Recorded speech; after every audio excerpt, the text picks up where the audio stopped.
Hello everyone, आप देख रहे हैं चैनल इग्नू इन्फो। जुलाई 2024 के री रजिस्ट्रेशन हो गए हैं और इस री रजिस्ट्रेशन से रिलेटेड कुछ बच्चों के डाउट्स आ रहे हैं कि सर ये री रजिस्ट्रेशन किसको करना है और करना क्यों है जी। सबसे पहले तो री रजिस्ट्रेशन का मतलब इग्नू के अंदर ये होता है आपके यूजी प्रोग्राम में सेकेंड या थर्ड ईयर में एडमिशन लेना और पीजी प्रोग्राम में सेकेंड ईयर में एडमिशन लेना, या फिर आपका कोई सेमेस्टर बेस्ड प्रोग्राम है यूजी या पीजी का और उसके रजिस्ट्रेशन भी सेमेस्टर बेस्ड में होते हैं, तो पर्टिकुलर कंसेक्यूटिव सेमेस्टर में एडमिशन लेने को हम री रजिस्ट्रेशन बोलते हैं। दूसरी बात, री रजिस्ट्रेशन का प्रीवियस सेशन के एग्ज़ाम से कोई लिंक नहीं है।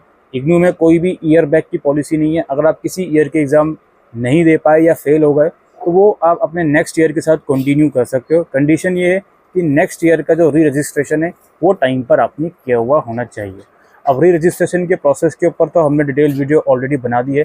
थोड़े से इसके कुछ डाउट्स हैं कि किसको करना है किसको नहीं, वो हम क्लियर करेंगे।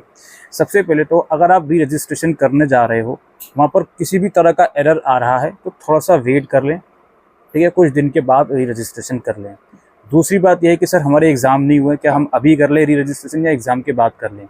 ये री रजिस्ट्रेशन अभी शुरू हुए हैं जस्ट, और मैं पूरी गारंटी इस बात की दे सकता हूँ कि कम से कम मिड अगस्त तक ये री रजिस्ट्रेशन चलते रहेंगे। तो आपके पास 3 महीने, इवन 3.5 महीने हैं अभी भी री रजिस्ट्रेशन करने के लिए।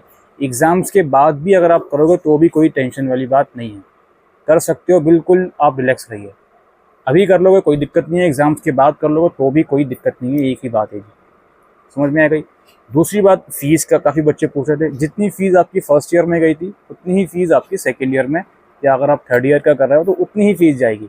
अब वो आप स्टडी मटेरियल डिजिटल फॉर्म में ले रहे हो, 15% का डिस्काउंट मिल रहा है तो अलग बात है। ये बात समझ में आ गई। अब ये समझ लीजिए कि ये री रजिस्ट्रेशन करना किसको है। सबसे पहले अगर आपका एडमिशन जुलाई 2023 का है किसी भी प्रोग्राम का, यूजी या पीजी, तो आपको सेकेंड ईयर में री रजिस्ट्रेशन अभी करना होगा जुलाई 2024 में, क्योंकि आपका एनुअल बेस्ड प्रोग्राम है। तो जुलाई 2023 से आप जुलाई 2024 में आ गए तो ये री रजिस्ट्रेशन आपके लिए है। दूसरी चीज़ यहाँ पर ये है, जुलाई 2023 में किसी यूजी प्रोग्राम में आपने सेकेंड ईयर में एडमिशन लिया था, तो अब ऑब्वियस सी बात है थर्ड ईयर में आप जुलाई 2024 में एडमिशन लोगे तो आपको भी करना होगा। तीसरी बात यहाँ पर ये है, अगर आपने जनवरी 2024 सेशन में किसी ऐसे प्रोग्राम में एडमिशन लिया है जिसके रजिस्ट्रेशन और एग्ज़ाम सेमेस्टर वाइज होते हैं, MBA हो गया, BCA हो गया, MCA हो गया, तो आपको अपने सेकेंड सेमेस्टर का री रजिस्ट्रेशन करना होगा। याद रखिए, जुलाई 2023 में अगर किसी सेमेस्टर बेस्ड प्रोग्राम है तो यहाँ पर थर्ड सेमेस्टर का री रजिस्ट्रेशन होगा, प्रोवाइडेड कि आपने सेकंड सेमेस्टर का पहले कर लिया था जनवरी 2024 में, तो अब थर्ड सेमेस्टर का होगा। इसके अलावा अगर आपने जनवरी 2024 में किसी भी ऐसे प्रोग्राम में एडमिशन लिया है जिसके एग्ज़ाम और असाइनमेंट एनुअल बेस में चलते हैं, जैसे बैचलर लेवल में काफ़ी सारे प्रोग्राम होगा, 90% से ज़्यादा प्रोग्राम बैचलर लेवल में एनुअल बेस में चलते हैं। खासकर ये जो BAM, BSc, ये जो नए प्रोग्राम इंट्रोड्यूस हुए हैं, या मेजर प्रोग्राम BA मेजर नए प्रोग्राम इंट्रोड्यूस हुए हैं, या BA ऑनर्स के जो CBCS के प्रोग्राम है, ये सारे एनुअल बेस में चलते हैं। तो अगर इन सारे प्रोग्राम का एडमिशन आपका जनवरी 2024 का है तो आपको अभी री रजिस्ट्रेशन नहीं करना। जुलाई 2023 का है तो ऑफकोर्स अभी करना है, लेकिन जनवरी 2024 का है तो अभी नहीं करना। सिमिलरली मास्टर्स के काफ़ी सारे प्रोग्राम हैं, इसमें भी 90% से ज़्यादा प्रोग्राम मास्टर्स में ऐसे हैं जिनके एग्ज़ाम्स और असाइनमेंट एनुअल बेस में चलते हैं। तो अगर मास्टर्स प्रोग्राम में जुलाई 2023 का था तो करना है अभी री रजिस्ट्रेशन, अगर एडमिशन जनवरी 2024 का था तो अभी नहीं करना है।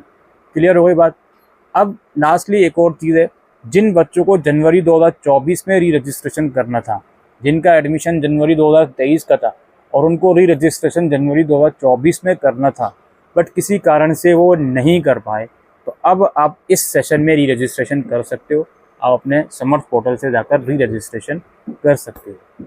ऑलराइट, तो यही कुछ बच्चों के काफ़ी सारे डाउट आ रहे थे बार बार, तो सिंपल सा लॉजिक लगाने की ज़रूरत है भाई। आपका एग्ज़ाम्स एनुअल होता है तो आप ये देखो कि आपने किस सेशन में एडमिशन लिया था। जिस सेशन की हम बात कर रहे हैं यानी कि जुलाई 2024, अगर इसी सेशन में आपने 1 साल पहले एडमिशन लिया था तो आपका री रजिस्ट्रेशन होगा। वहीं अगर आपका सेमेस्टर बेस्ड प्रोग्राम है, रजिस्ट्रेशन ही सेमेस्टर वाइज होते हैं, तो आपने जनवरी 2024 या जुलाई 2023 कभी भी एडमिशन लिया हो तो कंसेक्यूटिव सेमेस्टर में आपका री रजिस्ट्रेशन होगा। MCOM के जो स्टूडेंट हैं जनवरी 2024 सेशन के, उनके एग्ज़ाम ज़रूर सेमेस्टर वाइज हैं लेकिन उनका रजिस्ट्रेशन एनुअल वाइज ही होता है। तो जनवरी 2024 वाले MCOM के बच्चों को अभी इस सेशन जुलाई 2024 में कोई भी री रजिस्ट्रेशन नहीं करना है। ऑलराइट, तो यही कुछ डाउट्स थे आप लोगों के जो इस वीडियो के अंदर में क्लियर करने आया था। Thank you.